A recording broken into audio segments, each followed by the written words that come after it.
Hello guys, hello and welcome to another YouTube video. In today's video, I'll be showing you how to add the blue alert and missing and endangered persons code to your DASDEC. This can be done fairly easily by going to the config. So to get started, you're going to want to go into your DASDEC, which you can see here I have a whole bunch of stuff open. You want to log into your DASDEC, and you want to navigate to Setup and Network. Once you're here, you're going to want to click on Security, and you're going to want to ensure that the SSH server daemon is running. So once that is running, you're going to want to open up SSH to your DASDEC. You can see here I can connect real quick to the DASDEC. And you will note that the default password should be root and DASDEC1. DASDEC the number 1.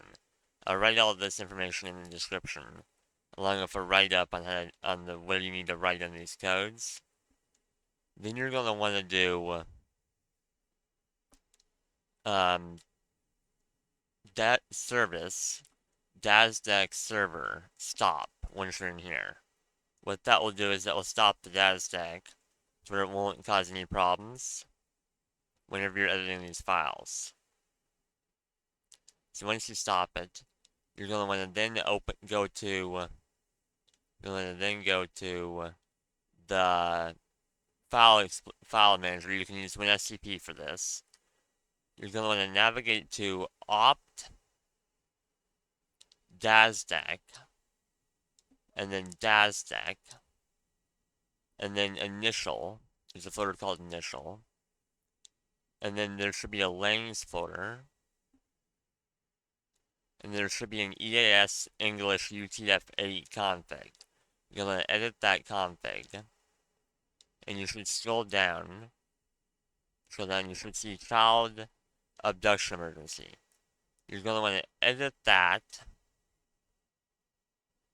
And once you're in this child abduction emergency, you're going to hit enter. And add in missing endangered person message code. And the blue alert code. Again, you can find these in the description, along with a text-based guide on this too. So missing endangered persons and blue alert. You can copy this both lines to make it easier. You're gonna save that, and let it export to the DAS. Then you're going to want to edit the English Win231.232 file. Again, adding missing endangered persons and blue alert to this file. Go ahead and copy that again. And then you're going to want to go to out of that. Then there's another There's another folder you want to edit outside of the initial folder. You want to navigate to opt DASDEC. There's a folder called state. Once you get that folder called state, you're going to want to go to Langs again and open up the UTF-8 one. Do the same thing you just did to the other one. Adding missing endangered persons, saving, closing, opening up the other English one. Now, mind you, if you wanted French or other stuff, you could translate these alert codes and add them into the French or French, German, I don't know what that one is.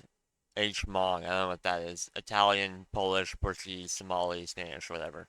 You could always go in and add that in if you wanted to have that in there. So now you're going to want to navigate to opt DASDEC, and then state, and then encoder EAS FIPS config.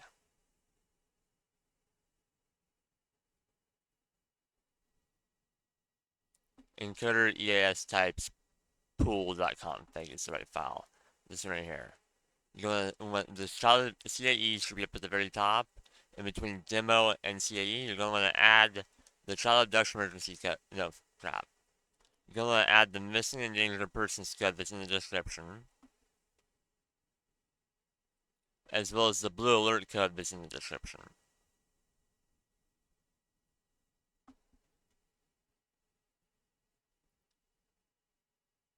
And then you go here and save that. Now, for the next thing, it's completely optional whether you want to do it or not. I would highly suggest doing it because it allows you to view the EAS codes list in the settings so it looks legit.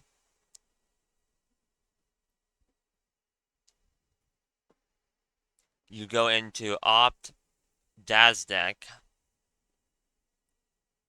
and then web. So out of that DASDEC folder and then web, HTML. Then there's a file called EAS code table. You're going to edit that file. Then you should see that there's a child abduction emergency line. You're going to want to copy the missing danger person line that we just added. Right where the child abduction emergency line is. You're going to paste that new missing danger persons, as well as a new blue alert, which I gotta go copy from the document. Then you can go and save this. And then you can go in and back to the SSH and run DASDEC server start. If you don't see any errors, that means it's run successfully. Now, it might take a few seconds for it to boot back up the web UI, so I'm just doing that now. We're gonna go ahead and resend. We'll see if it might take a few seconds to boot up the web UI, because usually it takes a few seconds to boot up the web UI, so we're gonna wait a few seconds for this.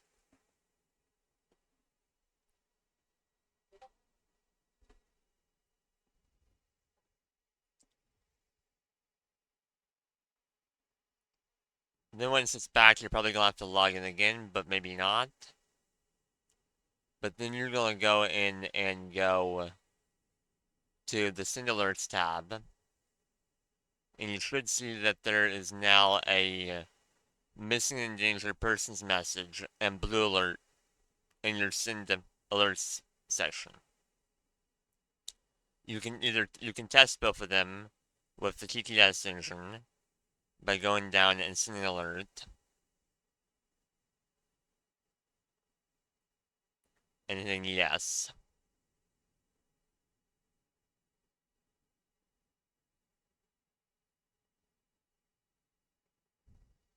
It might take a few seconds to send it. And then you can go in and check the alert events tab once it sends it.